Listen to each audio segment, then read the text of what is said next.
When the Trump administration announced a 25% tariff on Canadian aluminum imports, the immediate effect was to increase the landed cost of Canadian aluminum in the United States by exactly that amount.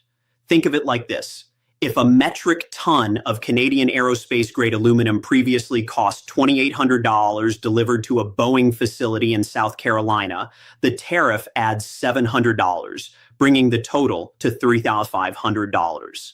Now, you might think, okay, so manufacturers pay more, pass the cost to customers, and life goes on. But that's not how specialized industrial supply chains work. Here's why. First, many of these manufacturers are working under fixed price contracts signed months or years ago.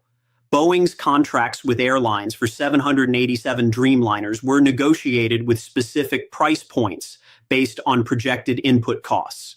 They can't suddenly tell United Airlines or Delta, actually, the planes will cost 8% more because of tariffs. Second, for defense contracts, pricing is even more rigid. When Lockheed Martin contracted to deliver F-35 fighters at $78 million per aircraft, that price includes specific aluminum input costs. A 25% increase in aluminum costs doesn't automatically translate to higher payments from the Pentagon. Contractors absorb the cost difference, which destroys profitability and creates incentives to delay production or seek contract renegotiations. Third, and this is critical, you can't simply substitute alternative aluminum sources for aerospace and defense applications. The Federal Aviation Administration and Department of Defense have rigorous material certification requirements. Every piece of aluminum that goes into an aircraft must be traceable to its production facility, must meet exact chemical composition specifications, and must come from approved suppliers. The certification process to approve a new supplier can take 12 to 18 months and costs millions of dollars. So when Canada suddenly becomes unavailable due to tariffs and retaliatory measures, American manufacturers can't just order from Chinese or Russian suppliers instead. They're locked into specific supply chains by regulatory requirements, technical specifications, and quality assurance protocols. Let's look at the numbers in detail. According to U.S. Geological Survey data for 2024, the United States consumed approximately 5.7 million metric tons of aluminum annually. Of that total, roughly 3.4 million metric tons, or 60%, was imported. Canada supplied approximately 1.9 million metric tons, representing 33% of total U.S. consumption and 56% of imports. Breaking that down by product category reveals the depth of dependence. For unwrought aluminum and aluminum alloys, the raw and semi-finished products that manufacturers need for further processing, Canada supplied 780,000 metric tons in 2024, representing 62% of U.S. imports in that category. For specific high-purity grades used in aerospace, the percentage is even higher. Approximately 73% of U.S. aerospace-grade aluminum came from Canadian sources in 2024. The domestic production situation is equally revealing.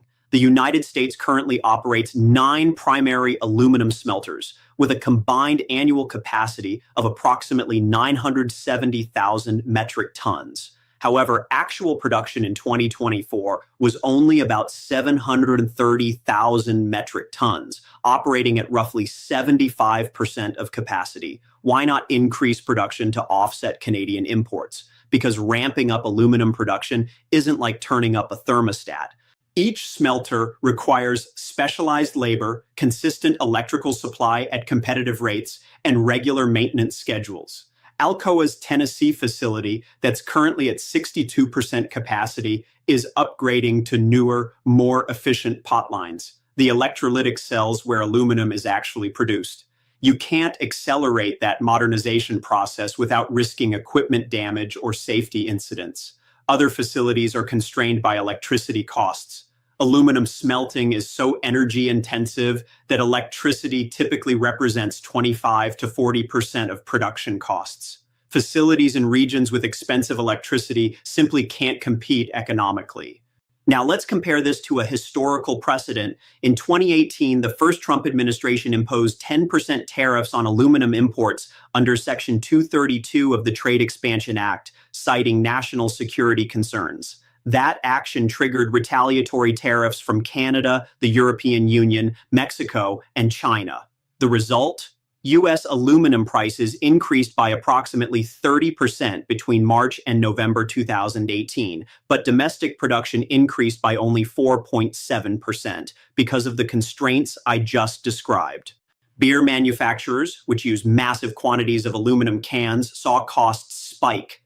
Ball Corporation, one of the largest beverage can manufacturers, reported in their Q3 2018 earnings call that aluminum costs had increased input expenses by approximately $140 million year over year. Those costs were passed to beverage companies who passed them to consumers. The Beer Institute estimated that the aluminum tariffs added approximately $347 million annually to costs for U.S. brewers.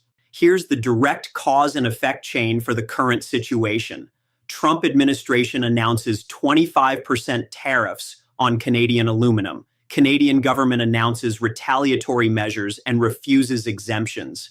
American manufacturers who depend on Canadian supply face immediate cost increases and potential supply interruptions. Manufacturers with fixed price contracts face profitability crises. Production schedules are disrupted. Workers face layoffs. Administration realizes certain critical supplies have no viable short-term alternatives. Administration requests emergency exemption. Canada refuses. Crisis escalates.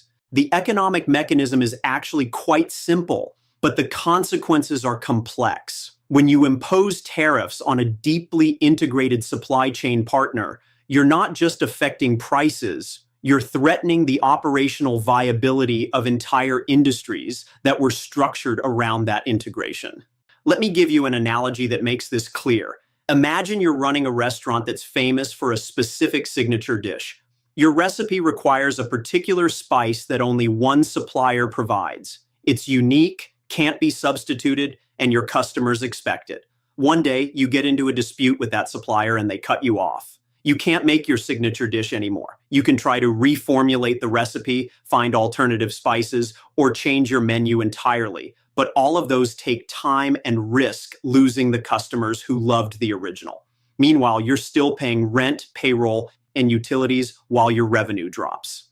That's essentially what's happening to American aerospace and automotive manufacturers right now. Let's break down exactly who's being impacted and how, because this crisis is spreading faster than most people realize. For American workers and families, the consequences are both immediate and looming.